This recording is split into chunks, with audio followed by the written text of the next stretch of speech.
My business is Reunion Care. We've been around for 5 years. We're a health information technology company working in the long-term care market. Wonderful. Good morning. My name is Shalonda Stokes. I'm the CEO of Bravo Entertainment. We are a media production and communications company headquartered in Baltimore, Maryland. I am a recovering engineer, and so we are together actually working on the STEM subcommittee. We've had with my company, a number of clients that we work with who are in the technology field, and us helping not only large brands but smaller organizations really leverage technology to grow their business. I'm Vanessa Dawson. I'm an entrepreneur and an angel investor and founder of the Veneta Project. And Veneta is an organization focused on closing the gender-based funding gap. So we work with early-stage pre-seed, seed, and Series A technology companies and help women access the capital resources that they need to scale, primarily venture capital, angel funding, and then a lot of corporate partnerships and acquisition opportunities. Good morning, everyone. My name is Nicole Kober. I'm the principal managing partner of Kober, Johnson & Romney. We are a legal, business, and media consulting firm based out of Washington, D.C. I, too, am a serial entrepreneur, and I use my legal skills to really help businesses scale. We do everything from trademark registration to really bringing the story that small businesses tell to media resources. I have recently launched a podcast called CEOs and Soul Talks, where we take the crowns off of these amazing women in business and show what their stories are. And I think that that's very inspirational for businesses and women in general who want to scale their service. Good morning. I'm Pamela Prince-Eason. I'm the president and CEO of the Women's Business Enterprise National Council. You may have heard of it as WeBank, and we're honored to be here in the offices of our affiliate here in New York with the leader for both New York and D.C., so thank you for hosting us. We are an organization that certifies women-owned businesses.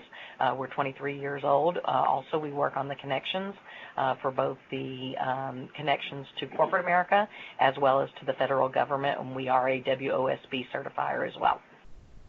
Good morning. It's Rebecca Contreras. I can't see all of you from here, but I am from the sunny state of Texas. Florida, I think Texas and California have competitions going on. And I did not bring you the beautiful weather. It's 95 degrees in Austin today. Way too hot. But anyway, I'm glad to be here. I am the owner of Avantgarde LLC.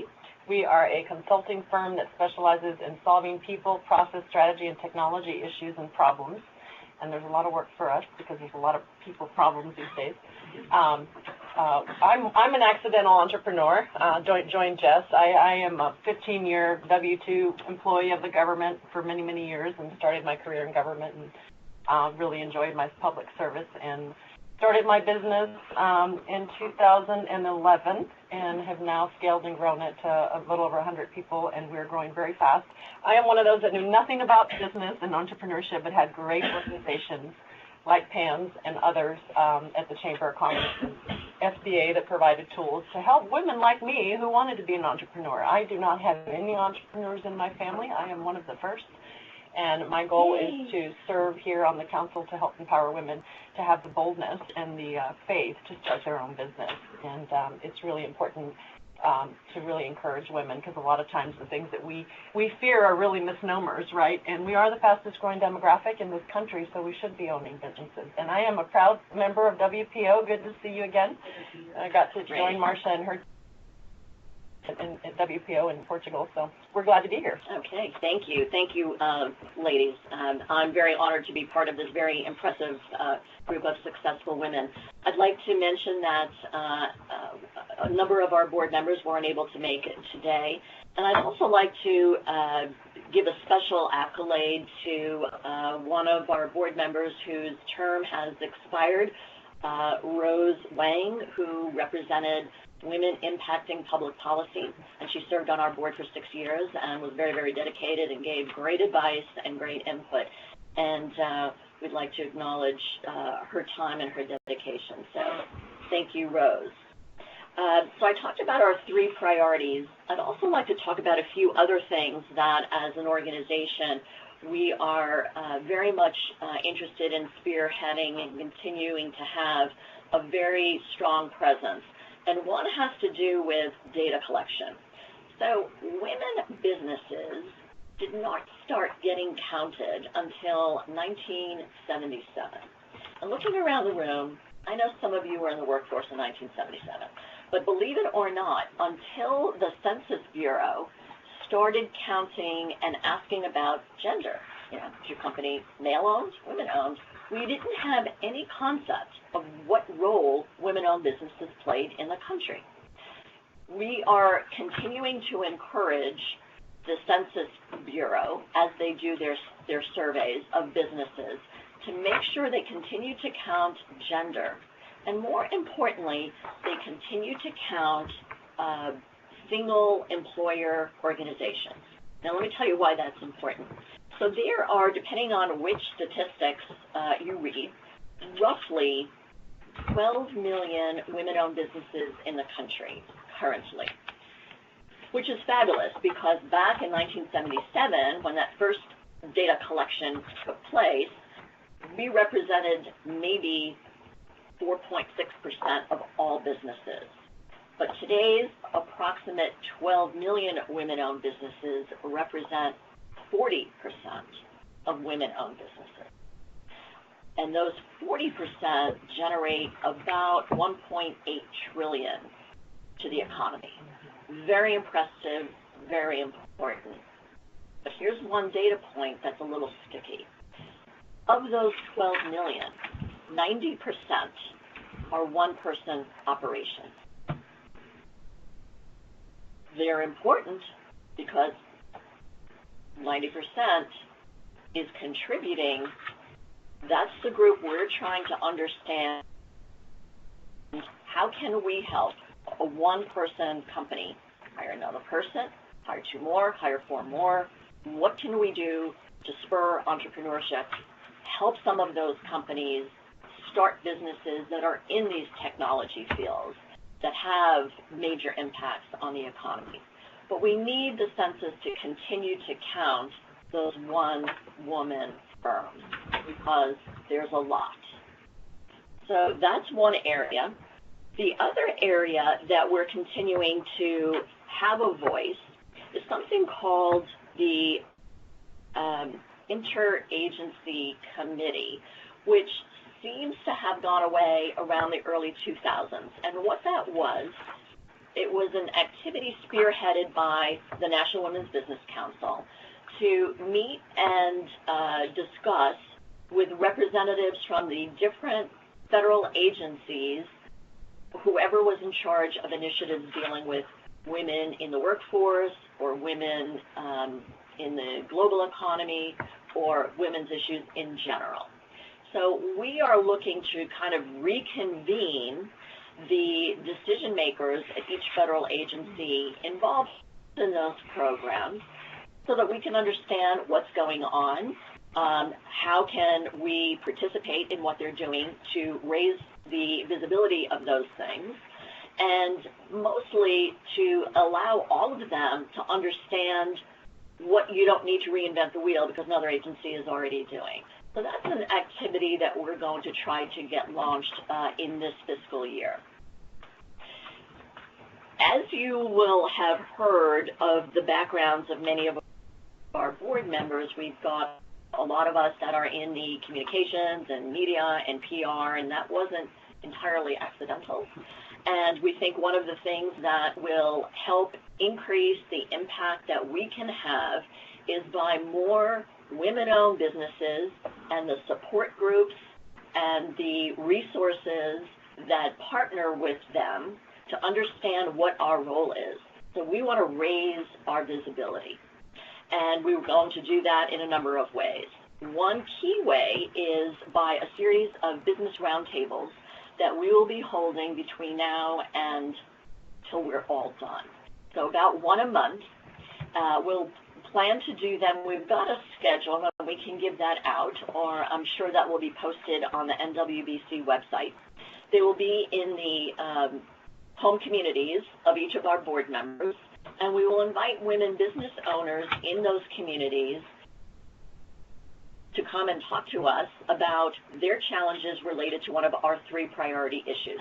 So each roundtable will be devoted to one of those 3 topics, and we'll have invitations out for women who want to come in and let us know what they're facing, because this is a way of us getting our finger on the pulse on what really matters to women business owners in those on those topics in these geographies. So you'll all be invited. You are all welcome, and we hope to see a good turnout in each of those. So in addition to these business roundtables, we are upping our activity in terms of media presence, social media presence. I invite all of you to follow the National Women's Business Council on Twitter at NWBC. Sign up on the website to be part of our email list so that you get announcements of the meetings that we're going to have and the activities and the call for input and feedback on our recommendations as the committees are formulating them. We've got a LinkedIn page. We've got an Instagram account. So follow us as the staff is promoting the activities and the interim steps that we're making. Push that out to your network, because the more people know what we're doing, the more input we can get so that we do right things quickly and not try to waste anyone's time. So we are all entrepreneurs. Even the successful women business leaders of the organizations are very entrepreneurial in their own right, because they have to be. And we encourage all of you to help us make an impact and make a difference. So with that, I'd like to introduce our subcommittee chairs, and we will start with Rebecca Contreras, who will talk about the access to capital and the other opportunities surrounding it that the committee is working on. Thank you, Rebecca. So thank you again. So we are undertaking, my committee member colleagues here are Pam, Nicole, and Vanessa, and you've met them already with their backgrounds, and I'm thrilled to serve alongside them. We're actually undertaking the very challenging topic of access to capital and opportunity. And what that means for our committee is we really went broad with that topic, because there are really 3 key things that we're undertaking that are sort of embedded under that. One of them is access to capital and ensuring that more women-owned businesses have the opportunity to have access to capital, and one of our committee members will be addressing that a little deeper here shortly. The other one is we're going to be actually undertaking what I call the 800-pound gorilla of federal procurement to allow more opportunities for women-owned businesses. So this is an astounding and shameful stat, but only 0.03% of federal procurement grant contracts go to women-owned businesses, yet we're the fastest-growing women business demographic in the country. So we know that there are a lot of great flexibilities that the government currently has around women-owned businesses, but we don't think they're utilizing them to the full potential. So we are going to undertake a couple of things within that big 800-pound gorilla, one of which Pam will tell you a little bit more about, and that's the Women-Owned Certification Program to just make that stronger and greater. And the second is to really follow and sort of hold not only Congress but SBA's feet to the fire around this legislation that they implemented just a few months ago around the 5-year Runway Act. Now, let me just tell you a little bit about that, because it might, to some of you, what does it mean and how does that impact women-owned businesses? Currently, in the federal government, when you compete on a contract, you have certain certifications that you're allowed, and if you have a certification like a WOSB certification, and I'm assuming you all know the acronyms of these terms, you're allowed to do set-asides for those businesses. Currently, if a business grows out of the threshold of 15 million or whatever the threshold is, for a lot of women-owned businesses, 15 million, it's a 3-year aggregate threshold. So if you grow to 15 million, they kick you out of the program, and then all of a sudden you're competing with people that are at 100 million, 500 million. and it puts you completely out of the landscape to be able to have a viable competition. So this 5-year runway act that Congress just passed and SBA is set to implement changes that rule to not a 3-year aggregate of revenue, but a 5-year aggregate of revenue. So companies that are doing well and are growing will be able to then compete longer and stay without getting kicked out. As a women-owned business that is in that threshold, my biggest frustration is I get to compete against a billion-dollar company. Well, that's not a fair competition. So I think the federal procurement process we're going to look at. The other main topic we're going to look at is crowdfunding, and Vanessa will tell you a little bit more about that, and looking for ensuring that we can educate, communicate, and really open the doors for women entrepreneurs to have more access to capital. There's a great tax credit out there for angel investors right now, and you mentioned, Vanessa, you're an angel investor. We'd like to look at how we can expand that. What are the recommendations we can make? Perhaps there are other venues like that for people that want to invest in women-owned businesses to have the most opportunities to do that. So I am going to turn it over to my colleague Pam, who's going to tell us a little bit about the first tenet, which is the federal procurement reform around the certification and the other pieces. Hey, thank you, Rebecca, and thank you for your leadership with our particular group, and I'm enjoying serving with my 2 other team members. I'll share with you that the particular topic that we're talking about here is certification for the women-owned small business set-aside. For many of you, this was, we applaud Congress for passing in 2015 the ability to not only do sole source for women, which is an equal activity now to other set-asides and had not existed in the past, and also task the SBA with implementation of a process that eliminated the self-certification. So one of the ways to minimize waste, fraud, and abuse when you say that you're a woman-owned business is to ensure, in fact, that you are. And so the implementation of third-party certification, or now the SBA also doing that certification, has been passed. Tuesday of this week, there was a release of the proposed rule for the women-owned small business and the economically disadvantaged women-owned small business, referred to as EDWOSB or EDWOSB. And it is in particular about the implementation of certification. And so there are about, I would say, 10 really important points in that particular process, and in the interest of time, I won't go through all 10 of those, but I'll just share with you that the third-party certifiers will continue to certify, and the SBA will start to offer a free process for certification, which requires your certification to be recorded at certify.sba.gov. If you work with a third-party provider, they'll also ensure that your information is there. It did align the 8A and EDWOSB programs where there were some differences, and I think that's more beneficial to people who qualify in the EDWSB space. It addressed something that I think will be more effective for our women business owners, which is because self-certification did exist in the past, the actual contracting officer had to review documentation of the certification, and now with this more stringent certification role, the contracting officer will not have to go in and individually review that paperwork. That in itself, as you know, if we're eliminating work for our contracting officers, should make us a more appealing population to do business with. So that's very positive.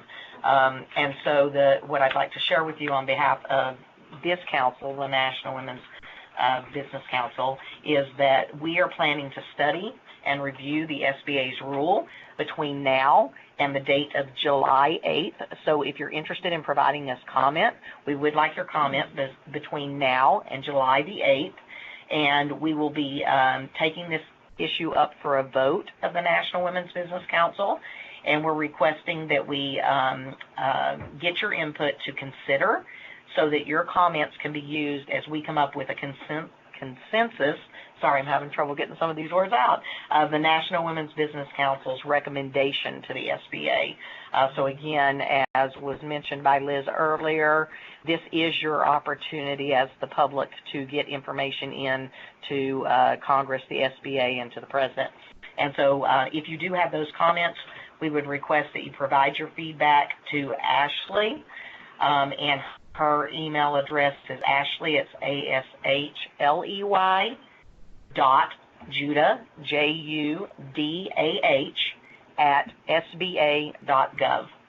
And our official recommendation will be made available at our next public meeting, which is September 22nd, which will be held in Washington, D.C.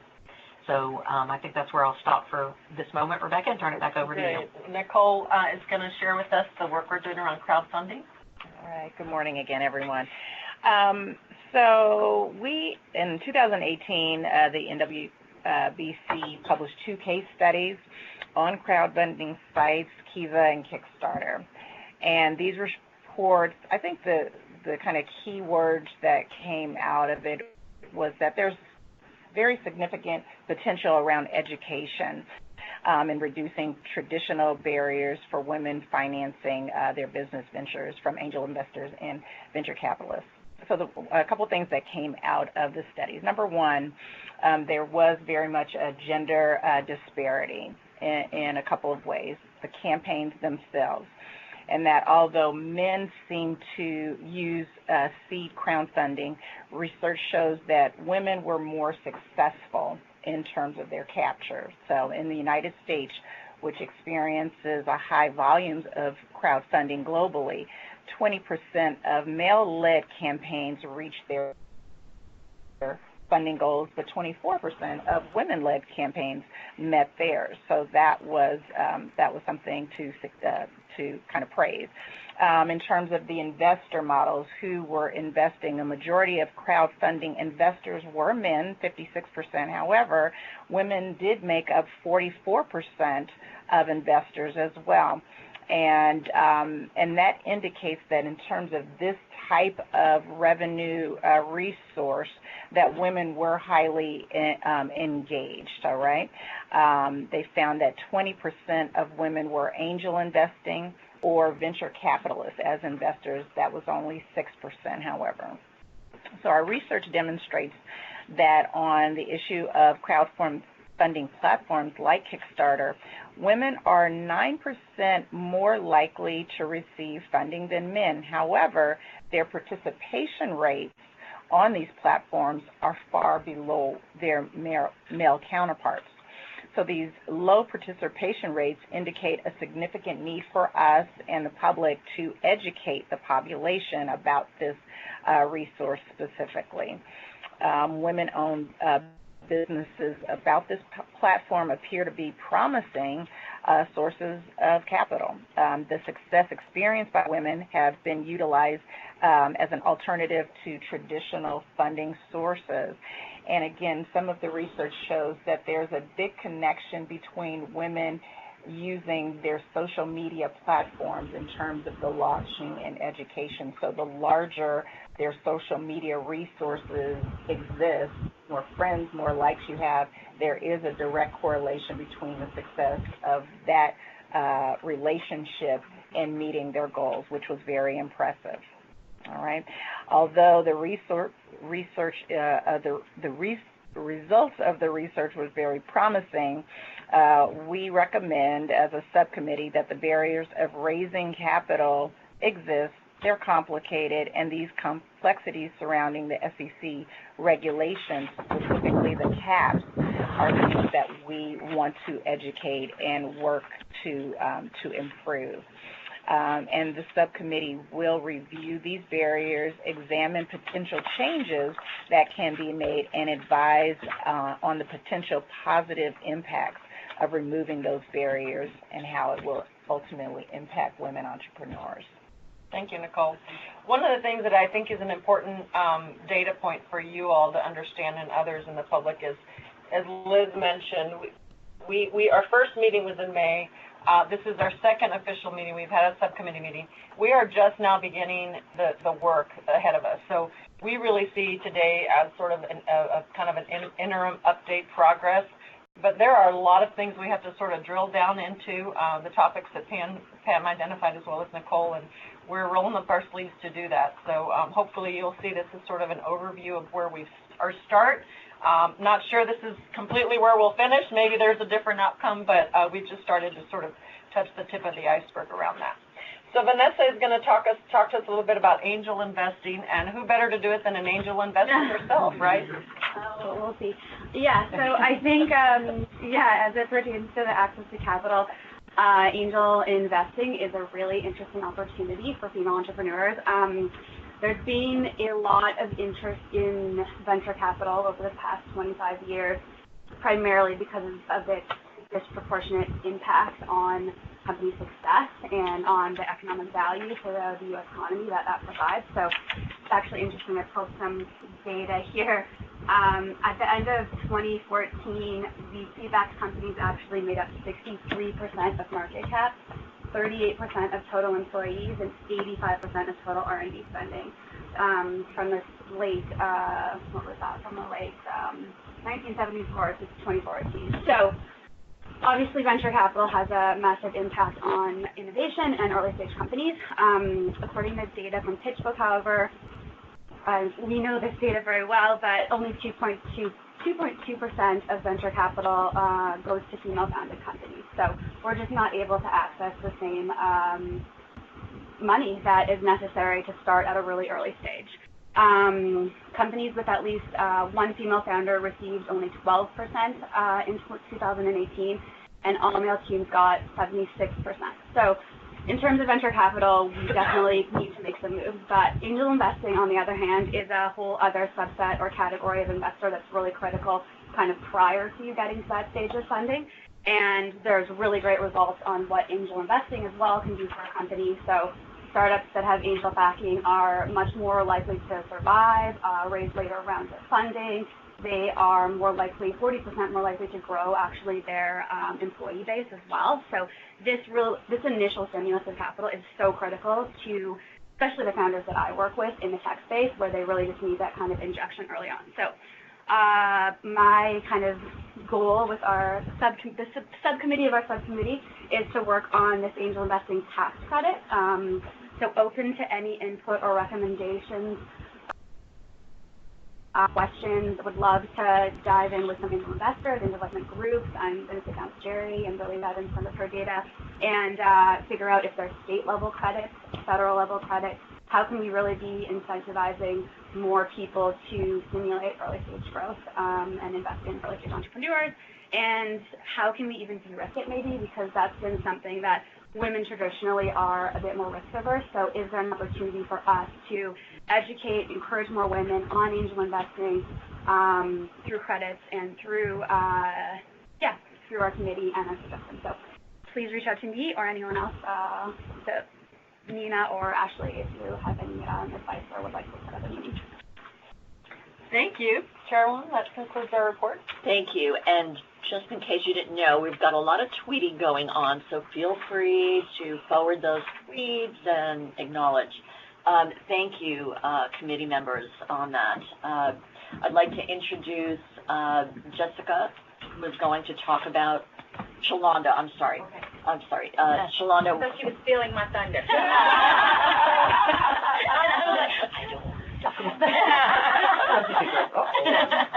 Get ready. Yeah, okay. Yeah. So you're going to talk about the work that your subcommittee on STEM, getting women into STEM fields. Absolutely. Thank you. And Monica and I are like the Wonder Twins, so we're a duo right now. And welcome. It's actually, we're going to have additional members, but for right now, it's the two of us that are on the committee, so we'll share in what we're talking about today.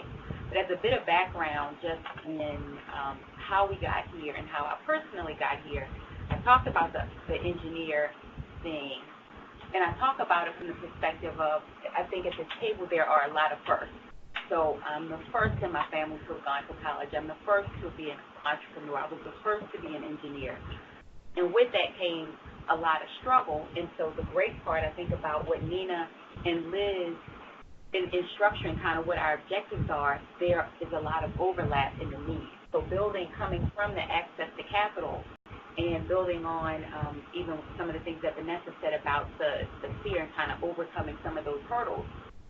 Growing up, we were so poor that literally my research was, what can I do to make money to get out of this situation, right? And no matter what you did at that point, it was all of these technical fields even at that point.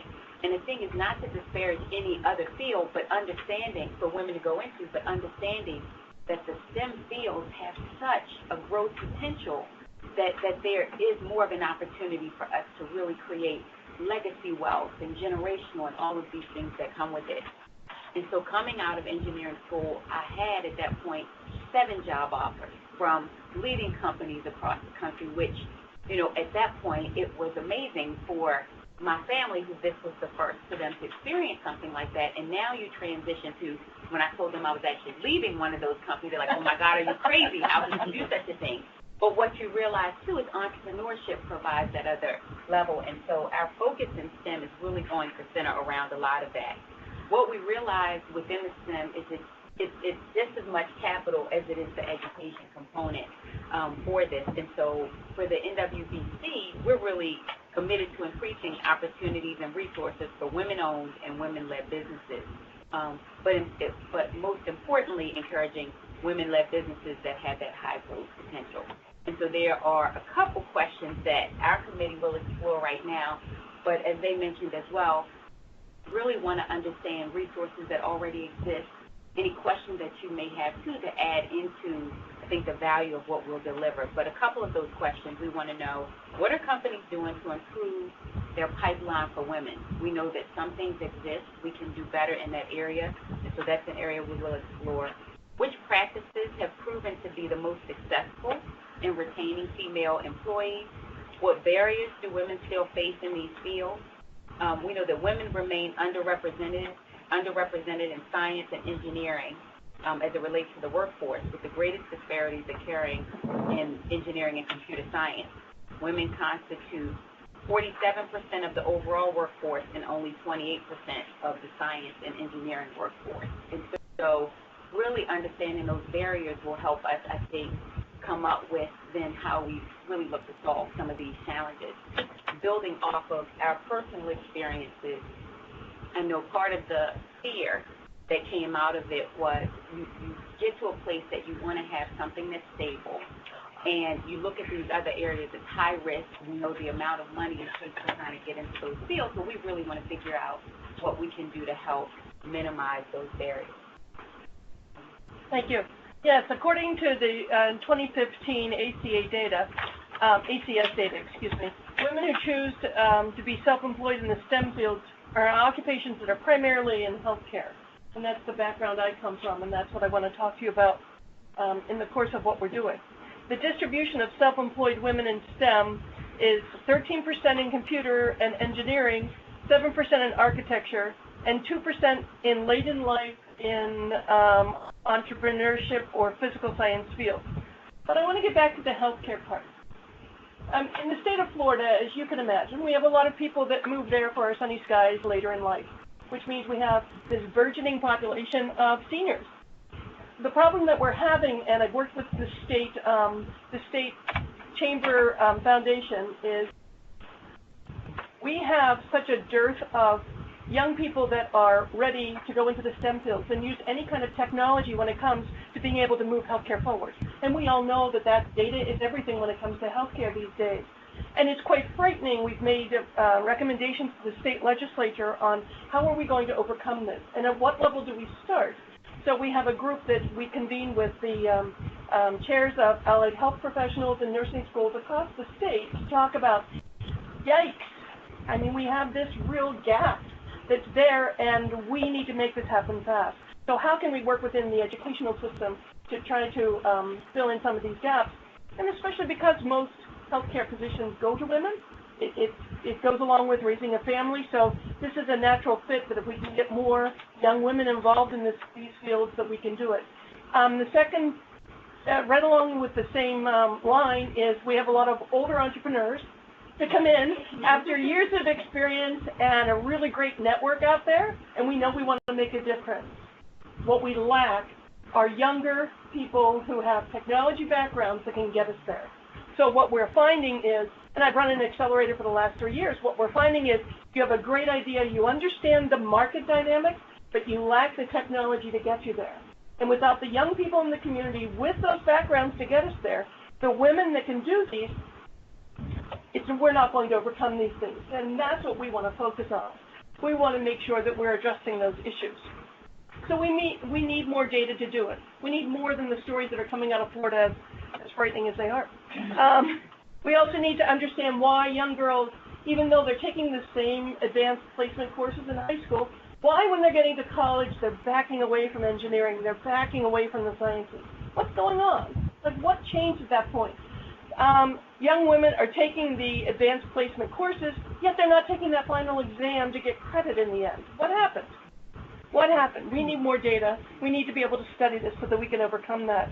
NWBC's recent Millennial Entrepreneurship Report found that millennial generation, and women in particular, are the most educated generation to date, and that entrepreneurship courses are expanding significantly on college campuses, which is really exciting, but we need to make sure that we give them the support that they need so that they will continue on this path in entrepreneurship. 36.4% of millennial women are receiving at least an associate degree or higher. Millennial women are the most likely of their generation to hold a STEM degree. But let's do what we can, and we would like all of your input, all of your anecdotes of how you think we can tackle this issue together. Thanks. And so part of, to build on kind of where we get the students, the millennials from, and part of what Monica's talking about, the council plans to explore ways to partner with organizations who are already doing the work and are embedded in this space. But in particular, we want to focus on historically black colleges and universities. I also serve as a regent for Morgan State University, which is a historically black university located in Baltimore, in particular on the innovation committee. And so part of what Monica talked about is absolutely true. We get students in the universities, the colleges and universities, they take courses, they do well in those courses, and then they abort. And so part of it is, why are they aborting, and what can we do to help put some things in place, and or let them really see the carrots at the end, because sometimes you make that decision not knowing all of the benefits that could come on the other side, so really to put in place some things that we could do there. It says, according to the 2012 SBO, men-owned STEM firms are significantly more likely to hold at least one piece of intellectual property than women-owned STEM firms. That's 0.5% of women-owned STEM firms versus 1.5% of men-owned STEM firms. So when you talk about intellectual property, patents, all of the things that, as I opened up earlier, you're talking about generational and legacy, those are the things where you're not necessarily in a service-based business where you have to be there all of your time, all the time, and so you're really making, well, sort of really figure out how we do that. The council will also be identifying pertinent legislation pertaining to women in STEM. HR 6758, Success, Study of Underrepresented Class Chasing Engineering and Science Success. It's a tongue twister. But that act was signed into law on October 31st, 2018. This bill directs the U.S. Patent and Trademark Office to study and report to Congress on the number of patents applied for and obtained by women, minorities, and veterans, first, and two, by small businesses owned by women, minorities, and veterans. The report is due to the House and Senate Judiciary and Small Business Committees no later than 1 year after the date of enactment. So you really start to think about things that will be able to measure at this point. And the USPTO must also provide legislative recommendations to increase the number of women, minorities, and veterans who participate in entrepreneurship activities and apply for patents. And so we really look forward to working for reviewing that data and then being able to build off of that. And then there's an announcement in STEM Entrepreneurship Roundtable in Baltimore. We're having that at the WeBank Conference on June 25th, and there'll be a couple things that we're doing there at the WeBank Conference. We're hosting a roundtable which presents a great opportunity to coordinate with the Women's Business Enterprise National Council National Conference and explore the attraction of women entrepreneurs in STEM fields. Part of what makes this great even for Baltimore as the area, we also want to make sure that the roundtables that Liz talked about earlier, that we're doing them in each of the areas, that this creates an opportunity for people in the Baltimore region to attend those roundtables, but we want to make sure that we're bringing the women entrepreneurs together what worked for them, what didn't work for them, what could we do to make it better? Not only them, but the presidents of the colleges and universities that are in the area. How can we then also help prepare some of the students that we talked about, and then anybody else that we deem necessary to solving this challenge? What we know, as Rebecca mentioned, this is new, sort of early in our stage, but we're aggressive in our fight, and we want to get as much data. What we realize is a lot of this exists already. It's the convening of all of that information and making sure that we create some actionable steps to move forward. So I think that's all we have. Fantastic, thank you. And as we continue our sip from the fire hose, Right. now I'll introduce Jess. As if we don't have enough challenges with those major issues, now we're going to talk about the additional hurdles that women in rural areas face. Jess. Okay. As mentioned, rural entrepreneurship is one of our focus areas, and proud to be here alongside two of the subcommittee members. I am stepping in for our subcommittee chair, Mary Grace, but we also have Barb and Bonnie who are here. One of the biggest things that we were looking at are what are some of those untapped opportunities for growth and what are the barriers that exist. And we're going to get to it in a little bit, but part of figuring out what exists out there was bringing forward the first report specifically focused on women's entrepreneurship in rural areas, because there's a lot of information that exists around rural entrepreneurship and economic development opportunities, but nothing that focused in on gender-specific issues. And so we are going to hear in a little bit, when I get the bump, from the head of this report. This report is available on our website, nwbc.gov. There are some interesting findings, and I think what we're seeing from this is that this is a great launch point for us and a launch pad for us to really dig in and say, okay, as we're doing these roundtables around the country in some of these rural areas, can we get to the why of some of this data that we're seeing? Is broadband an issue, or is it not an issue for some of our regions? I will have to say in Idaho, we are seeing a lot of the one-woman companies that are starting up with a digital platform, whether that's through Etsy or eBay, and then if they have the interest and ability to scale, do they have those opportunities based on the technological resources they have there? So one of the things in rural areas that we really did identify as a subcommittee that comes off of this report is general awareness. And you heard our chair talk about this at the beginning, that there was a lack of awareness of even the NWBC when a lot of us got on board. And I frequently think of it as the wall of acronyms. and with all of these resources and acronyms out there, is there an awareness of when you should onboard an entry into one of them, and what is your path and journey as an entrepreneur or someone who's exploring entrepreneurship? And in some cases, we may be a little bit spoiled in urban areas where it may be easier to navigate that path. But what we're seeing is that perhaps in rural areas, that pathway isn't as easy and accessible. So there's a lack of awareness of available public, private, and community-level resources to start and grow a business. That's one of the things that the council and our subcommittee is really going to be focusing on is how do we help wrap these services in a way that is approachable. One of the things we're going to be doing is updating and modernizing the Grow Her Business Resources page. And that is currently housed on the NWBC, and it's almost a clearinghouse and a convening of all the resources that exist, with a specific focus on women entrepreneurs in rural areas. And how do we the user interface and the user experience of that site a little bit more approachable to what we have. And so that updated resources page is going to host information pertaining to accelerators and incubators, and that's where you're starting to see kind of the overlap of all of our subcommittees, conferences, alternative lender programs, venture and seed funding networks, crowdfunding sites, membership associations, mentor groups, technical assistance programs, and more. Some of the things that we've heard called out, and that perhaps when Bonnie talks about the roundtable, she'll let us know. Excuse me. Yes. Barb. Thank you. That's all right. That works. And Barb talks about in the roundtable, we'll get into is what are some of those anecdotal experiences related to mentorship, and sponsorship, and facilitating growth in those areas that they may have heard about. This upcoming fall, the SBA is going to be launching an online learning platform that some of you may have heard about called Ascent, which is specifically targeted to women entrepreneurs who wish to grow their business. The agency is conducting some beta testing, and I think this council is going to be part of that beta testing to test out this platform to really see, is this going to be a tool that can support rural women's entrepreneurship in a way that they access educational opportunities.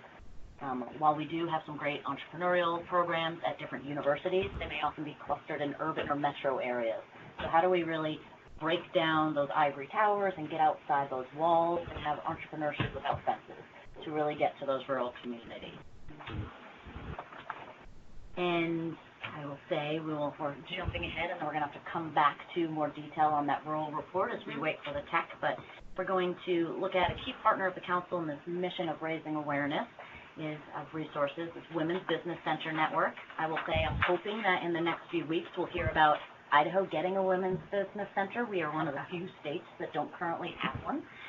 But Bonnie Nawara, who's the board chair of the Association of Women's Business Centers, is going to discuss the role of the WBCs and how they can be utilized as that central hub for women entrepreneurs. Thank you. Yeah, thank you, Jess.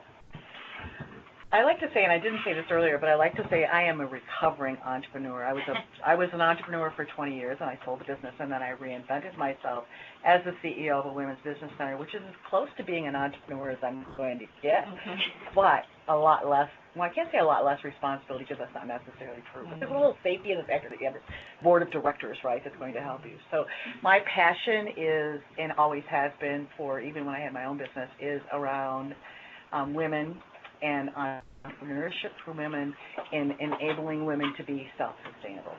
So I am here today to talk about the WBCs, which the WBC stands for, those of you that are not familiar with the WBC, stands for Women's Business Centers. There are 113 of them throughout the United States.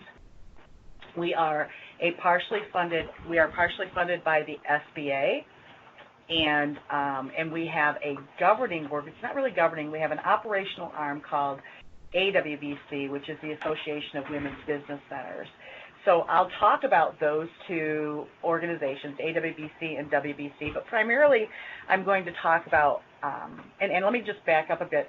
The WBC's mission and vision is to help women start and grow their businesses, and particularly in the low to moderate income areas, right? And every WBC throughout the United States operates a bit differently, but most of us provide access to trainings and resources, and a lot of us, as a matter of fact, the Women's Business Centers by far are the largest percentage of organizations that offer access to capital through small business lending for our women-owned businesses. So a lot of our WBCs are also micro-lenders and CDFIs. So not only is it access to capital, but it's those resources that surround the entrepreneur. So one of the things that, being on the Rural Area Task Force, one of the things that I am going to be talking about today is some of the best practices that the WBCs, particularly those that serve the rural communities, some of the best practices that they use. I'm going to talk about some of the new innovative ideas that are coming out of our WBCs and the AWBCs. And then I'm going to talk about how we can use those ideas and those resources as a platform to help move forward information on resources to the rural areas. Because really I think that, and this is my belief, if you don't know that those accesses are there, you don't know what you don't know. And so we really need to educate what is out there. So the first WBC I'm going to talk about is the WBC in Lyons, Nebraska. Nebraska, you all know, is a big state. As a matter of fact, I'll give you a little fact. Most in Nebraska, one county, some of their counties, equate to the size of the entire land mass of Connecticut. So those are some pretty big, those are some pretty big counties and a pretty big rural area that needs to be covered. So the WBC in Nebraska, it's a single WBC. They have 7 what we call business development specialists. And those business development specialists are responsible for going into the community and working with those women-owned businesses and bringing them the resources to support them through their health, through their growth and startup phase. And so those 7 business development specialists, they bring the trainings, the coaching, and the counseling to those resources throughout the entire state of Nebraska. It's a large state. 7 people is not a lot. Technology-wise, they haven't gotten into any virtual training at this point, but I think that is something that they're looking at. Another center that we have is in Durant, Oklahoma. They actually have 2 centers. They serve a large rural population, primarily in the Native American communities. And they have created this innovative opportunity for their women's business centers in that they arrange bus trips throughout the year to this it's called Dallas Market Center. And so they actually take those WBCs from the rural areas, they take them to this Dallas Market Center, which allows them, the women's business centers, which allows them the opportunity to connect with those people that may buy their product or sell their product. So, maybe there's an opportunity to connect with, I'm just shooting this off the top of my head, but like if you do skincare product, an opportunity to connect with L'Oreal or something like that. And they've had a lot of success with that and have seen some of their businesses grow and prosper because of it. We have a center in Bozeman, Montana that's doing some really cool stuff.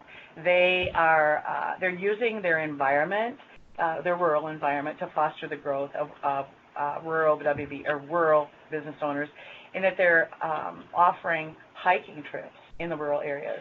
And on these hiking trips, they talk to these women about their challenges and their success stories and what resources they may need to help them grow.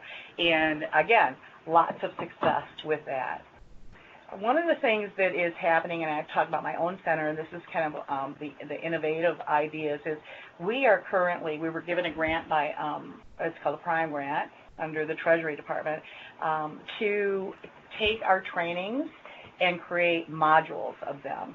So we're in the process of creating modules and a train the trainer module. We have gotten a lot of requests. I mean, we're in an urban area, but we get a lot of requests for some of our smaller urban areas. Can you bring us your resources? And we can't, because we don't have the capacity. So with this virtual training, what it's going to allow us to do is to lease our trainings and the trainer to some of these rural areas. And so it's a win-win situation. We're going to be able to help develop the economic platforms in some of those rural areas, and also at the same time create a revenue stream for our organization to help us grow and prosper. So we're launching that in September. I'll keep you posted. I can't wait. It'll be so cool. I talked a bit earlier about the Association of Women's Business Centers, or AWBC. So AWBC is currently working and building a relationship with the USDA. And it is our hope that in that relationship that we will have more access to grants and to loans that will further expand and support entrepreneurship in our rural area through the resources of the Women's Business Centers. And we'll learn more about that. We have a conference coming up in September, and we will learn more about that. Actually, the USDA will be at our conference, and we're excited about that. So how does this all tie into, rural areas and access to information on how to start and grow your businesses, and how can the WBCs help with that? And I think that we can help with, disseminating not only information that NWBC comes up with, but the information that we have as part of our best practices. We can disseminate the information through 113 women's business centers that we have, and then also the networks that we as individual women's business centers have in our own communities, like the Chamber of Commerce's, the Economic Development Corporation and foundations, and the local community connections like the Neighborhood Business Association. So we can help disseminate the information around, what resources there are to help them start and grow their business. I think it was Rebecca talked earlier. the resources to help women start and grow their businesses is a very well-kept secret, even in our own community. We've been in our community for 30 years, and there are still people that come up to me and say, I never knew you existed, right? So we've really, and now is the time, honestly, for women, now is the time for us to make this change and to be involved and to really, put forth a concerted effort. So, as I said, we can share our best practices as part of the resources, and we can also help NWBC with when the Grow Her Business resource page is completed. We can help NWBC push that out too. So, I'm very excited. I'm very excited to be on this council. I'm very excited to be on the rural initiative. It's near and dear to my heart, and I thank you all, and I thank you all for being here and your interest in women and women-owned businesses and propelling us forward. Hearing you talk about, now is the time, big believer in we must be vocal and visible because you can't be what you can't see, and the more that we have women business owners being out there showing that we are here and there are opportunities to see is so important. Tying into some of the agricultural opportunities, Idaho is a state that obviously has deep ag roots beyond potatoes. Definitely moving into seeing a lot more value-added food production and opportunities. Yes, Chobani is in New York, but its largest yogurt facility is in Idaho, 2 hours east of Boise, and they have invested, their CEO is fantastic in investing in of our refugee population and community, but also creating an innovation center there to help the next generation of food entrepreneurs. So we're starting to see private business taking the lead a lot on supporting entrepreneurial growth, particularly in the ag sectors. I want to turn it over to fellow council member Barb to discuss the council's engagement in your state and that you got to hold our first roundtable of this council. That's right. That's correct. Thank you so much, Jessica. Yes, I was able to hold the very first roundtable for our NWBC. It was exciting. The women were excited to be there in our small community of Pella, Iowa. We are located in the southeast region of Iowa, and it truly is a rural area. It's where we do live. And we had a variety at this meeting of 15 plus women business owners. They ranged anywhere from manufacturing to engineers to women that own floral type concepts to microbreweries. We had just a nice variety of women. We also had the pleasure of having our senator show up too, Joni Ernst, and she was there, and she was elated to hear just what is going on in the rural. She also gave us some ideas as to what they are talking about in Washington, D.C., about moving that needle forward here and allowing the rural business owners to have more of a say, wanting to grow that piece, because out in the rural, it's amazing how many small businesses there are, and women small businesses. It's phenomenal. So being part of this board too, I'm able to bring back additional information just to Iowa in itself and help to promote. And the women need that. I think we need connections. I think we're all a part of the same processes, and just to be able to connect with other women is big. So I thank you for all being here today, and I thank you for the opportunities that the board has presented to each one of us this morning. Thank you both. And looping back now to the report that we had mentioned that just got completed. If you saw, there was a news release that was distributed last week, because on May 8th we released a report on rural women's entrepreneurship, and we are fortunate to have joining us the lead researcher on this report. Emma Broming has worked with the council on prior research reports, and she is going to speak to us regarding the high-level findings that we came to. Am I set to go? You are. Can everyone hear? Okay. Well, hello everyone and good morning. My name is Emma Broming, and I'm an associate and equity shareholder at Premier Quantitative Consulting. and we are a women-owned consulting firm in Orlando, Florida. And I'm excited to present the results of our research on rural women entrepreneurs that we recently conducted for the NWBC. Next slide, please, Ashley. So why rural women? So before we launch into the research process and the results of the study, it's important to underscore the importance of studying rural women's entrepreneurship in general. So first, entrepreneurship is a central component of job creation in rural areas, creating 2/3 of new jobs. And so for this reason, supporting entrepreneurship in rural areas can have economic impact and benefits beyond the individual entrepreneurs, including those trickling down to our employees and the local economy in which we operate our business. Second, there are distinct challenges that have been well documented in the literature that rural entrepreneurs face in general. So these are both men and women.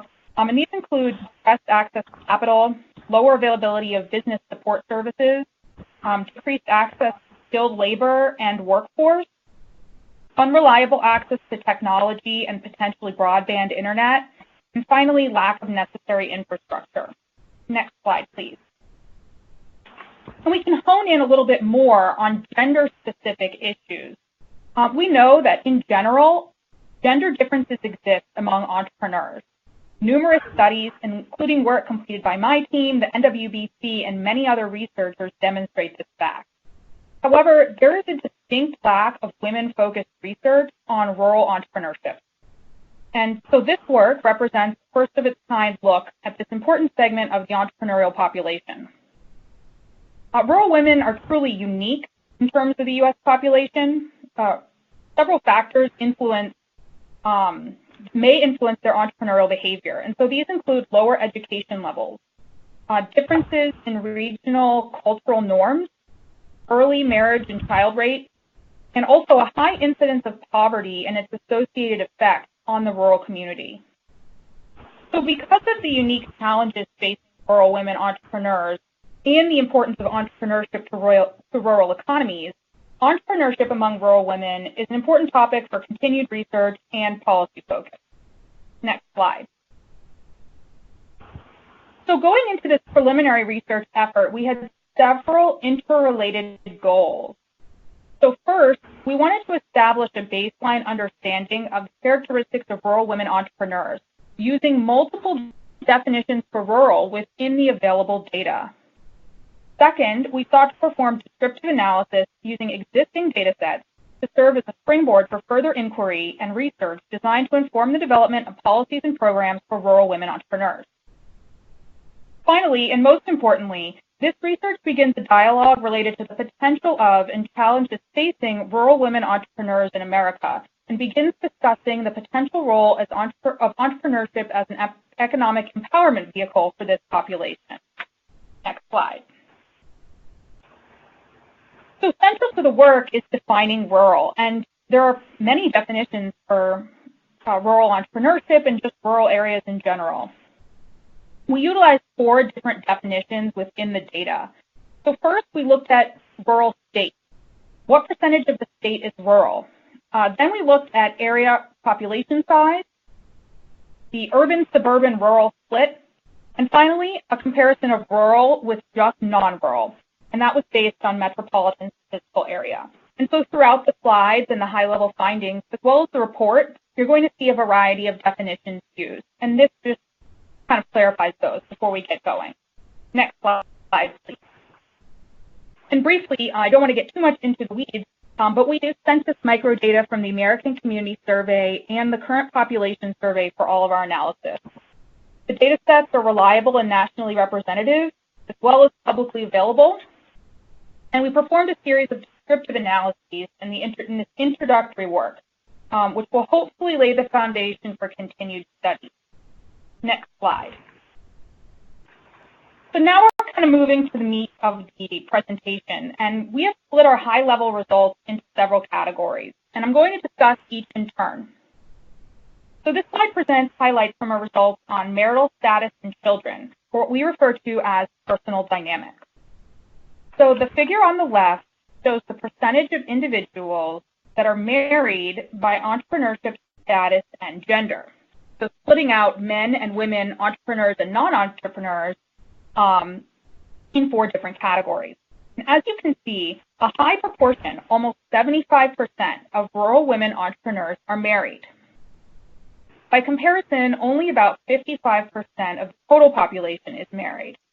And as such, marriage may be an important factor in understanding the businesses that rural women and entrepreneurs start, as well as what their priorities are, their motivations, what support they may need to propel their business to the next level, and what networking strategies they employ or should employ. And while valuable, the data used here on this slide are limited in that they don't necessarily provide a time series of when the marriage occurred relative to the start of the business. However, there are further differences in the share of individuals with children in the home. So if you look at the figure on the right, it shows the percentage of individuals with children in the home split by entrepreneurship status, that is, entrepreneurs and non-entrepreneurs, and gender. And you can see that entrepreneurs are more likely to have children, and women entrepreneurs are more likely than men to have children in the home.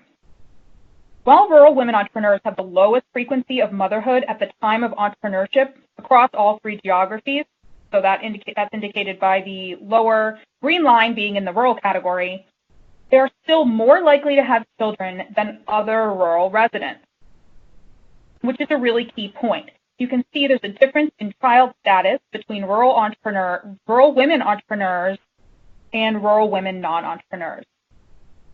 And examining family and personal dynamics in the context of entrepreneurship is really critical because past work demonstrates the balancing act that women face, including balancing their business responsibilities with family commitments and the role of entrepreneurship in alleviating or mitigating some of these balancing challenges. Next slide, please. So the next results area relates to industry and occupation, which is a topic that requires considerable study. Sorry, 1 second. So on this slide, we show the top 10 industries for rural women entrepreneurs and non-rural women entrepreneurs. As you can see, women entrepreneurs tend to concentrate in certain industries regardless of geography or rural status. So examples include repeated items like childcare, which is #1 for both categories, beauty salons, and food service. However, in rural areas, we do see some different industries among women entrepreneurs, and these include animal production and crop production, which are the 2nd and 4th most common industries for rural women entrepreneurs. They are not in the top group for rural women, but this isn't particularly surprising given the industrial split that we tend to think of when we're thinking about rural. On the next slide, very closely related to industry is the occupation that entrepreneurs assume and within a particular industry. And we know that occupation within an industry can vary considerably and influence business success, earnings, and growth. So really, what is the individual doing with their business in a particular industry? Are they manufacturing small items from their home, or are they manufacturing large machinery? So here we show the top occupations for rural women and rural men, split by education level, understanding that education is a significantly influences occupation. And as you can see, 5 of the top 10 occupations for rural women entrepreneurs are the same, regardless of education level. This contrasts the trend for rural men entrepreneurs, where just 2 of the top 10 occupations for rural men entrepreneurs are the same across education levels. So there are multiple potential reasons for this gender difference, including gender differences in the field of study of post-secondary education, potential lack of post-secondary education with a gendered hook to it, and also time constraints and cultural norms that may hamstring women into selecting different industries. Next slide, please. So next is a topic that is critically important within the rural context, poverty and income. So data from the USDA indicate that poverty is more prevalent in non-metropolitan rural areas. And the figures here show a comparison of low income rates across gender and entrepreneurship status, as well as the average total income among entrepreneurs. And that statistic is bifurcated by gender and child status. So what we see here is that women entrepreneurs without children in the home earn more than women entrepreneurs with children in the home. And that the exact opposite is true of men. That is, there's associated penalty in terms of income for women entrepreneurs with children at home and a benefit for men. This slide doesn't go into why that's the case, and that's something that future research should consider examining. Further, in rural areas, women entrepreneurs with children earn approximately 25% less than women entrepreneurs without children, a difference that is much smaller in suburban and urban areas. And there are several considerations that we need to make when examining these results. First, earnings are lower in rural areas overall, and the difference is partially offset by lower cost of living in rural areas. Second, while women entrepreneurs earn less than men entrepreneurs across the board, the earnings difference for entrepreneurs across gender is greater in rural areas than in other areas. Finally, the earnings difference for men and women entrepreneurs in rural areas is greater than the earnings difference for men and women, entrepreneur or non-entrepreneur, in general. So this finding holds true even when considering the number of weeks worked and hours spent on the business. And it's really important to remember that multiple factors can and do influence the income generated by a particular entrepreneur. So these factors can include education, industry, sociocultural variables, including marriage and children, like we talked about before. And while we can't glean any causal information from the present analysis because of the nature of the analysis undertaken, it does highlight several questions of policy relevance and areas that should be explored going into the future to ensure that rural women's entrepreneurship is meeting its highest potential.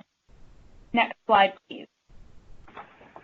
Related to income is poverty and the use of government benefits programs such as SNAP, the Supplemental Nutrition Program. Given the prevalence of poverty in rural areas, this is kind of a natural discussion related to women entrepreneurs and the potential of entrepreneurship as an economic empowerment vehicle. So as shown here, the figure on the left shows the percentage of women entrepreneurs and non-entrepreneurs in various population-sized areas that report receiving food stamps within the current population survey. Because there is some underreporting with those data, we also looked at the percentage of women that qualify on the basic income threshold, what we call income eligibility, and the results do corroborate. So as shown, rural women entrepreneurs are less likely to be classified as low income than rural women who are not entrepreneurs. And that's a huge finding. For the SNAP analysis, we examined the prevalence of reporting SNAP recipiency as well as meeting the basic income threshold, like I mentioned. And across geographies, women entrepreneurs are much less likely than women non-entrepreneurs to report relying on this kind of government assistance.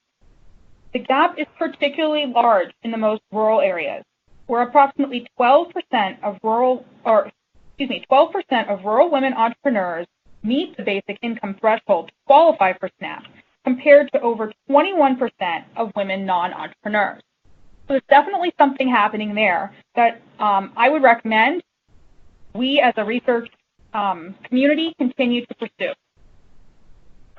Next slide.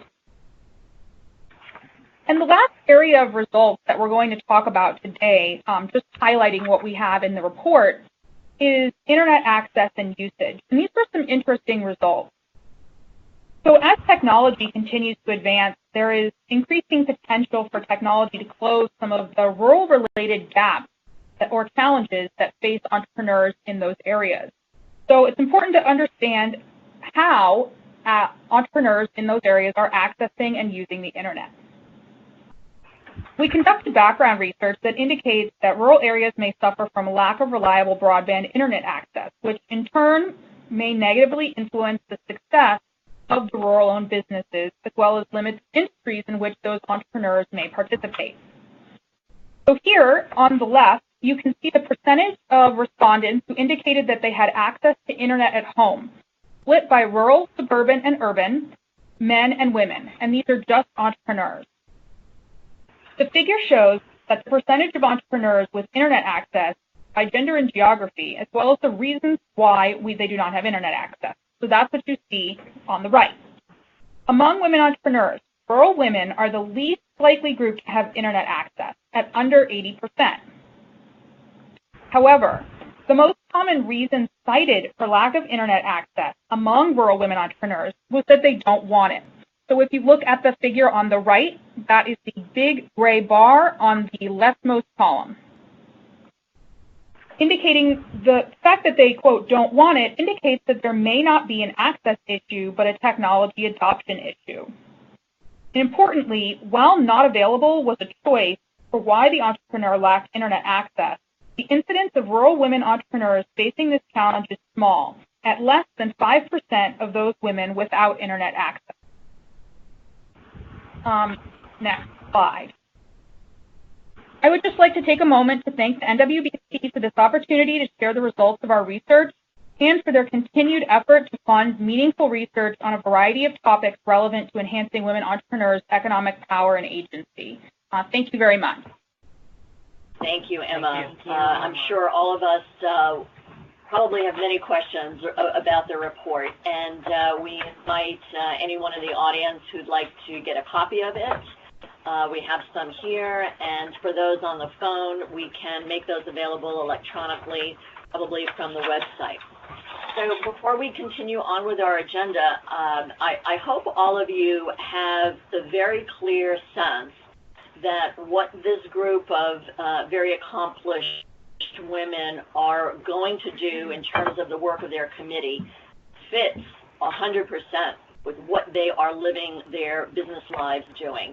So we very surgically and strategically mapped our board members' experience and backgrounds with the issues that they can have the most impact on.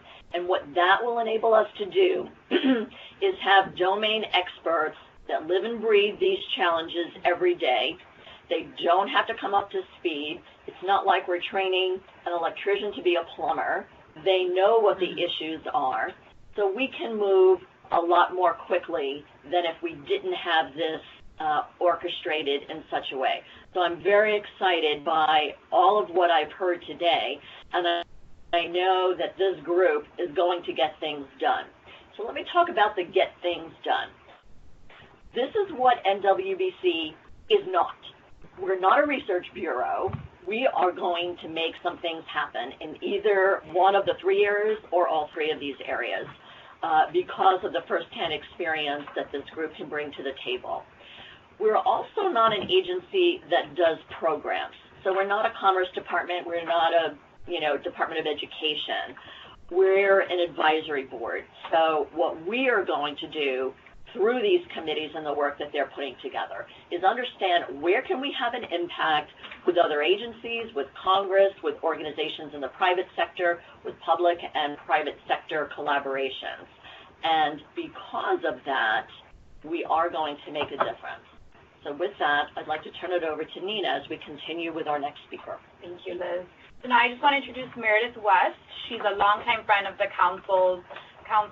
She previously worked at SBA, and she currently is the Deputy Staff Director for the Senate Committee on Small Business and Entrepreneurship. Thank you so much for coming. Yes, thank you all for having me. I've worked with the NWBC for a long time, and we have a lot going on Small Business Committee in Senate and House. So that's why I came up today, because I wanted to fill you in on what we're doing there and ask for your help in a number of these areas. So early this year, we had a transition in our chairmanship, and Marco Rubio from Florida is now the chairman of the committee. Previously was Senator Risch from Idaho. And so we hit the ground running early this year. We kicked it off with a big, bold report on the China 2025 Industrial Plan and how American industry, especially small businesses, can compete in those industries of the future. It calls out a number of policy recommendations around innovation and investment in particular. That kind of led into a series of hearings that we are holding as we look to reauthorize the Small Business Act, the first full comprehensive reauthorization since the year 2000. If you can believe it, Congress has made tweaks to programs in various ways since, but mostly we've deferred to appropriators to set authorization levels for programs. We've not looked at the SBA and its offerings and how it's serving gaps in the market in a real comprehensive way based on research and feedback from all interested parties, and really with a mission and specific policy goals to ensure that small businesses have all the tools that they need to contribute to this innovative economy of the future and are able to compete in all of these fields and continue to be strong leaders in rural and urban areas alike. We've had this series of 9 hearings. We're kind of in the middle of that process right now. We're also looking at some policies like paid family leave.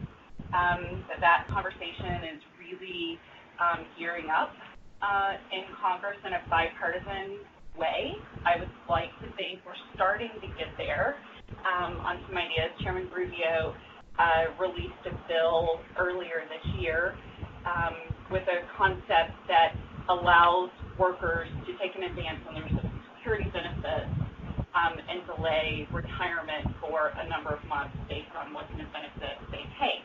We believe that is a structure that can work for small firms who can't always afford to pay their employees when they take maternity and paternity leave. Certainly are open to other ideas, but we really got out there early this year to really drive the conversation there. That's something we would like to see the council talk about and make some recommendations on. With the SBA reauthorization, I'll mention a few things that are specific to some of the issues you guys are interested in.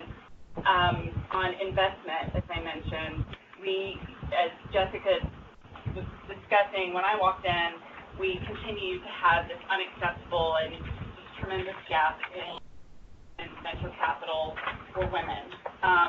There are some policy areas that are really not helpful in those areas. For firms that do work with the government and are certified as small businesses, they can't accept venture capital. So we're looking at maybe an alternative that would enable them to accept venture capital from women-led investment firms, whether those are SBIC or venture capital. That's part of the reauthorization policy framework that we're considering right now. Other ideas around the SBA, Small Business Investment Company Program, which is intended to fill a gap in the market and the investment space in particular, not doing enough for women-owned firms. Similar to investment trends nationwide, we continue to see SBICs really focus on the coast and not serving middle urban markets, even some larger markets around the country. So looking at ways to modify those programs to make sure we're incentivizing the right things. On innovation and STEM, we're right there with you on that. We had a great hearing this past week on the Small Business Innovation Research Program and the Small Business Technology Transfer Program, which is the SBA's kind of signature innovation program. Those 11 that have extramural research and development budgets of $100 million or more are required to set aside a percentage of that for small innovative firms. Not surprising, we don't have enough women participating in the SBIR program. We had actually a really good discussion on Wednesday with SBA and some of the participants that were testifying about ways to change that. That's something we would like to see the council make some recommendations on as well. On access to capital, there's always more work to do there. The council in the past has made some helpful recommendations in that area. The microloan program in particular is not serving rural areas well.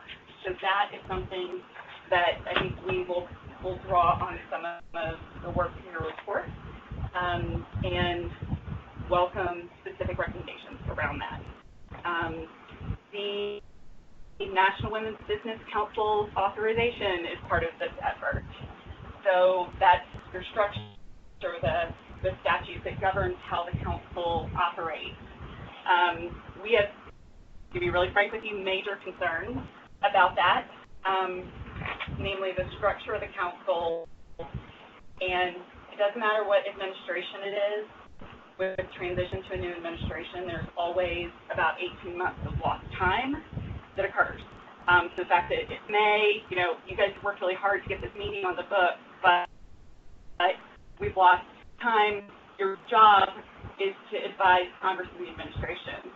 And so if we're in the middle of this state reauthorization, we're going to mark a bill up in late July, and we need those recommendations from the council. So it's not anyone's fault, but we're looking at other ways to structure both the staffing at SBA so that we don't have this turnover in institutional knowledge and the contracts that continue to be ongoing and all of the things that you guys have experienced, as well as looking at some changes in the terms to keep the council functioning in a transition.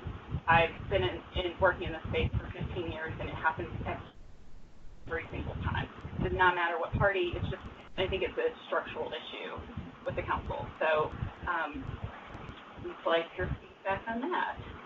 Women's business centers, that reauthorization is part of our effort. We're looking at a number of enhancements to that program, and the performance of women's business centers and how they can serve more rural areas. We've got some ideas around that. FDA is working with us on some things that they can do outside of statutory changes to better serve states. We are hoping to have perhaps a new model in Idaho with a statewide initiative here soon, fingers crossed, on the issue of HBCUs and how they work with the SBA's entrepreneurial development programs. Senator Scott, who's a member of our committee from South Carolina, is really interested in bolstering their role in the small business development center space.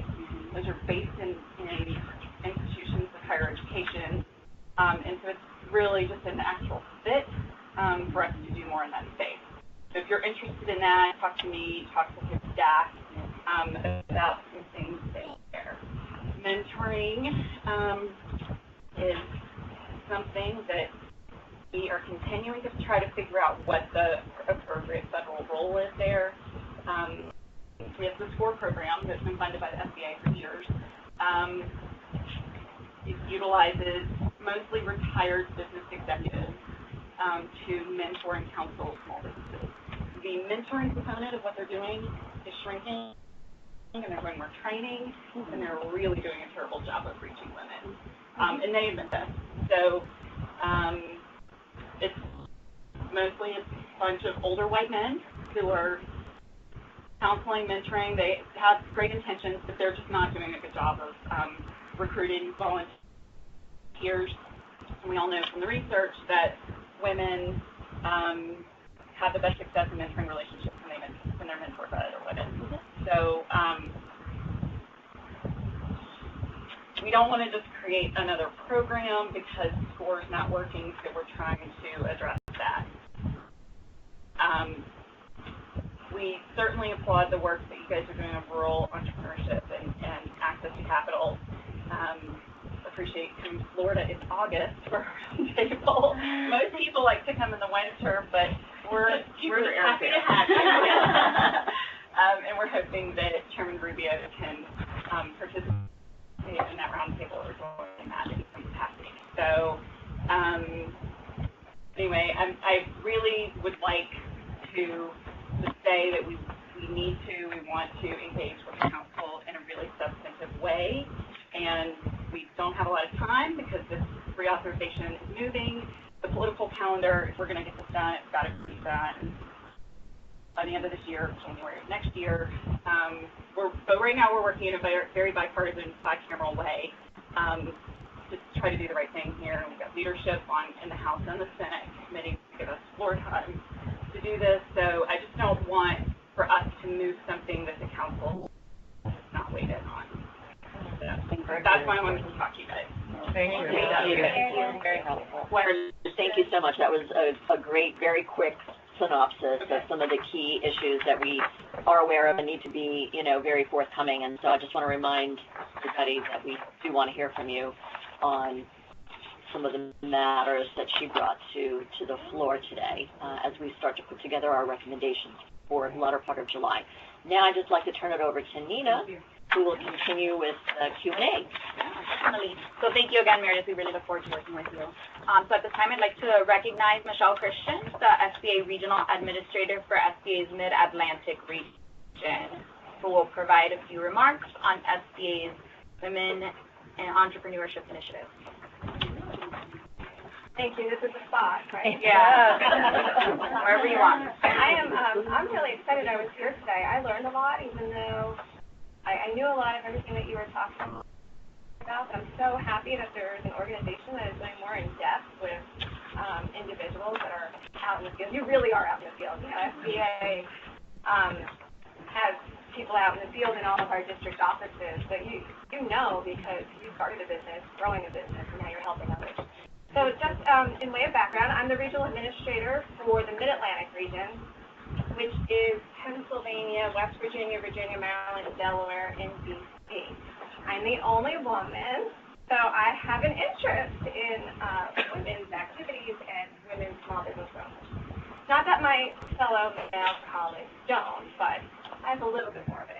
I think I can say that without any argument. My region is really interesting because I have Baltimore, I have Philadelphia, I have Washington, D.C., but I also have West Virginia. Maryland has a lot of rural. Virginia has a lot of rural. Pennsylvania has a lot of rural. So I could, within a 48-hour period, go to a location where a small business owner has no broadband whatsoever, and then the next day I'm across the street from the White House. So it's just fascinating where I am.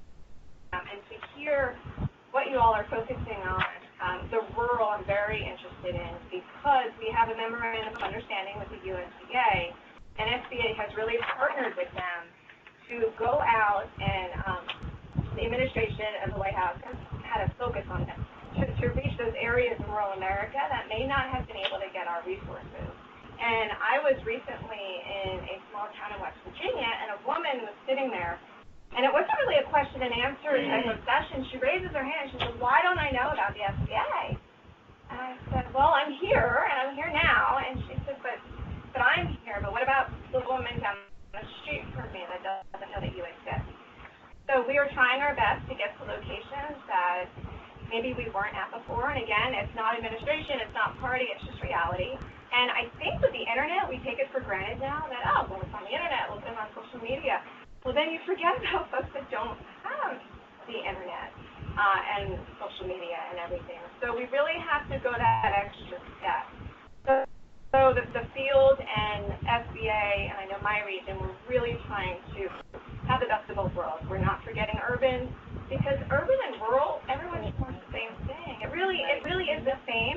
You need access to capital regardless of where you are. And a lot of times urban has the same problems as rural, which I find so interesting. And people don't think of it that way, because it's not always easy just because you're in an urban area to get somewhere either. So it's just important that we get out there, we let everyone know what we're doing, and I tell everyone, be my marketer, so anything that you learn about SBA, please tell everybody, go to our website. It is a great website. We have lender match. I don't know if anyone knows about that in terms of access to capital. The team that's working on access to capital, our lender match program is a great program that it's sba.gov/lender match. You can go on there, and within 48 hours, you should have responses from banks if you fill in the information as to what kind of capital you're looking for. So that's a nice resource. It's easy. You can do it alone. You put in what you need. If you don't get very far, contact one of our offices. That's why we're there. These district offices are there to help you. We have economic development specialists, lender relations specialists. We have a whole team. And we have all the great partners, the FDC, the board chapters, everyone. So please reach out to us. My email is easy, michelle.christian@sba.gov. I'm very, very responsive on email, probably too responsive, and I'm always on there.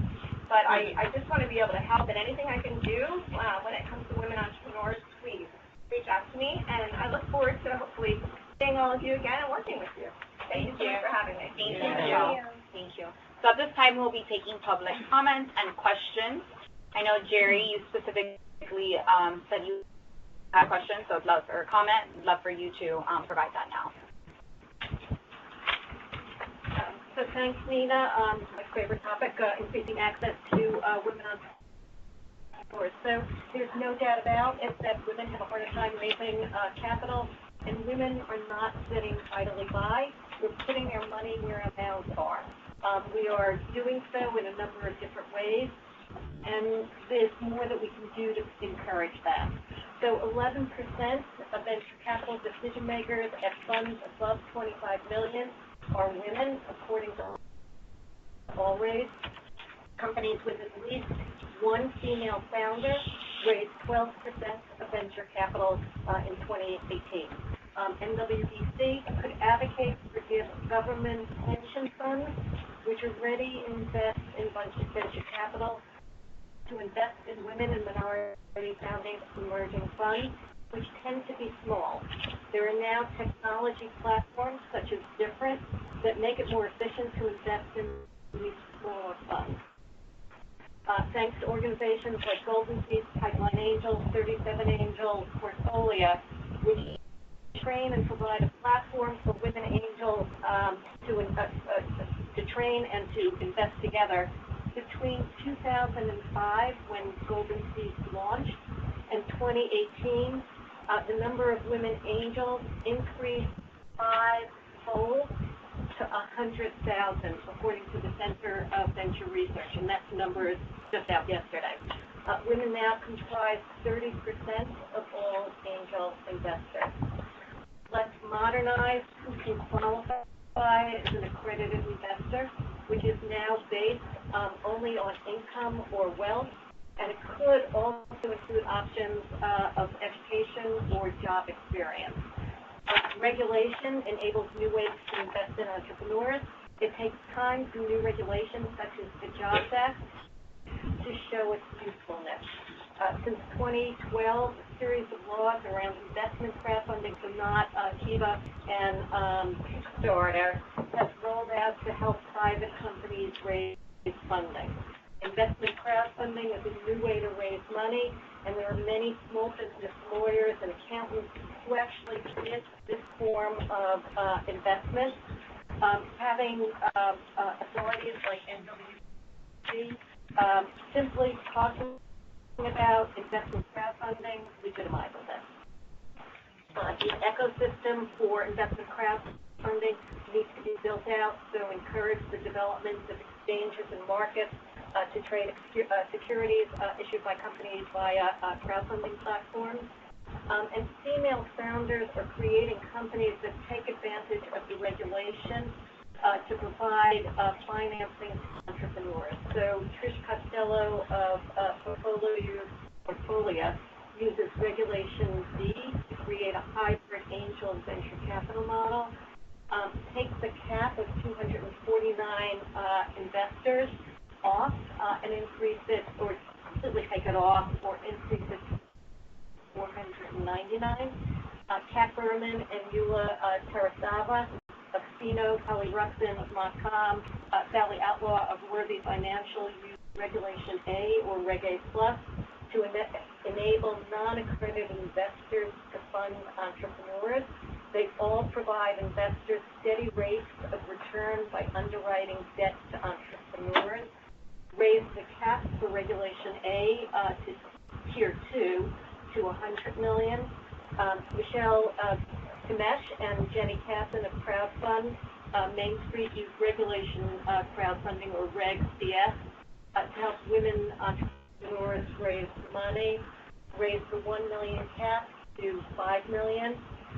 Other forms of funding need more visibility, so I heard CDFIs mentioned. They are the best kept secret in the United States.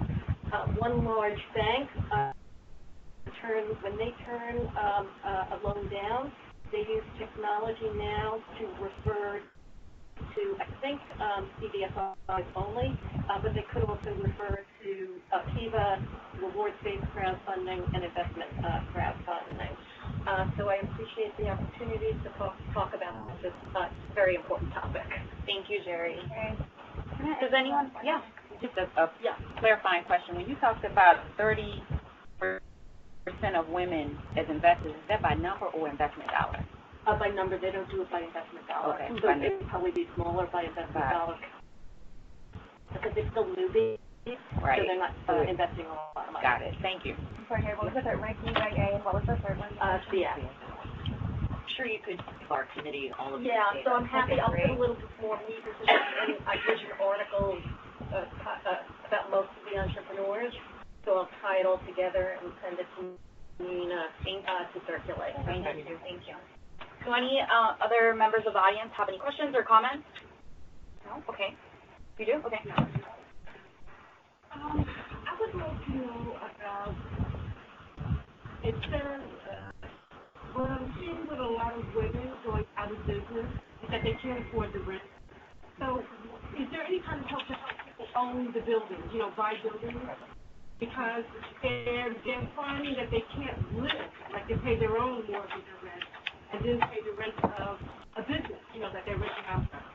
So I wanted to know if there was any, leeway into this area. Is this retail space or office space or what kind of space are they? Well, they're just looking to own the buildings where they have their business in. So Okay. I live in New York City, but I'm finding the women that are staying in business are the ones that actually own the buildings. It's not that many, but the ones that are going out of business quicker are the ones that have to rent. I will say the SBA does have a program called the 504 program.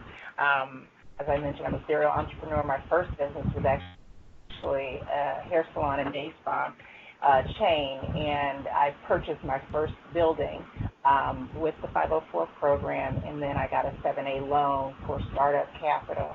That was a tremendous resource, tool. So I would encourage you to look that up specifically. And there's definitely ways that the SBA can increase awareness. I think that is just a reoccurring theme about how we can best talk about these resources. I opened that business in 2003, and it was really just, we didn't have access to the internet as readily as we do now, but the SBA score was there that kind of illuminated the 504 program. So, we can meet you halfway, so to speak, so that we know these stories, these resources are available. And I will say that with regard to the 504, if you have experience in the industry, you have to meet the down payment with 10%. If you do not have, I was not a hairstylist or an esthetician. I had to come up with 15%. Had I been in that industry, it would have only been 10%. So taking a $250,000 building, I only had to come up with, a relatively small portion of that. And you not only get the resource of doing your business, but you also have equity in a property. So it's like having two businesses in one. For the question, thank you, Nicole. So if there's any other questions or comments for the council, please make sure that you submit them within 5 business days so that we can add them to the record and staff will respond appropriately. So now our chair, Liz Sarah, will close out the meeting. Thank you, Nina, and thank you for the members in the audience that shared the information with us that you just did. I'm sure we want to get it all from you. And remember, so July 8th is the date that we're going to start putting our proposed legislation. So we'd love to hear from you before that date so that your opinions can be part of our consideration as we're going forward with that. Join us for our next roundtable, Baltimore, June 25th. If you're from here and you can't make it down there, reach out to your network who might be closer geographically and can come, because we'd love to have you and or them be part of that. Our next public meeting is September 23rd in DC. Join us, tell your network that is happening. We want a good turnout for that as well. And then lastly, follow us, NWBC, on Facebook, on our website, Twitter, at NWBC. We're beefing up our presence on LinkedIn, and we'll be beefing up our presence on Instagram so that we can communicate better to the world of women in business. Thank you, everyone, for joining, and this meeting is officially adjourned. Thank you. Great job, you guys. Very good job. Ashley, do you want me to hit something here? Oh, my God. I guess we'll just end the meeting.